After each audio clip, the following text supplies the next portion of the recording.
So good day everyone. So mao na ni ang last nga panghatag sa pack lunch gikan sa World Central Kitchen. So powered by Central Kitchen kay ang nagluto ani og nagahin sa oras ani mao ang Mayalina Services.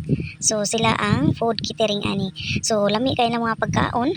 Labi na lain-lain ang putahe taga-adlaw na humba, na apitada og naa sa mga gulay nga tawgi, pakbet og kalabasa poro. So daghang kayong salamat sa Marialina Catering Services powered by World Central Kitchen. So diri nimo makita ang mga tao ug kanang mga volunteers kung unsa sila ka matinabangon. Inani sila kabayanihan diring dapita Labi na kining sa Zone Carrots.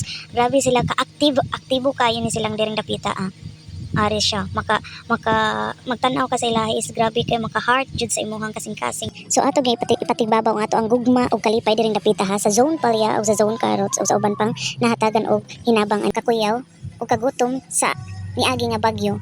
Inani ka malipayon ang mga tao diri sa ato ang dapit. Grabe kaayo ka matinabangon sa usag-usa. Labi na kani nga naay sponsor sa ato ang purok nga pagkaon. So dako kay pasalamat nato no sa World Central Kitchen o sa Marialina Catalina Services Catering. So mao ni sila diring dapita, mao ni ang Zone Carrots. Ang mga pasalamat sila. Una silang napasalamat sa ilahang nadawat nga last day nga nadawat sa ilahang pack lunch. Og diri dapita sa ato sa Zone Palya gipangapod-apod na ang ato ang mga food pack. And then pagkatapos napasalamat sa ato ang sa nagdaan og dumala og kinsa man ang iyang gipaari sa ato So dako kayong salamat diri sa Zone Palya o sa Zone Carrots o labi na dito sa Zone Sayote.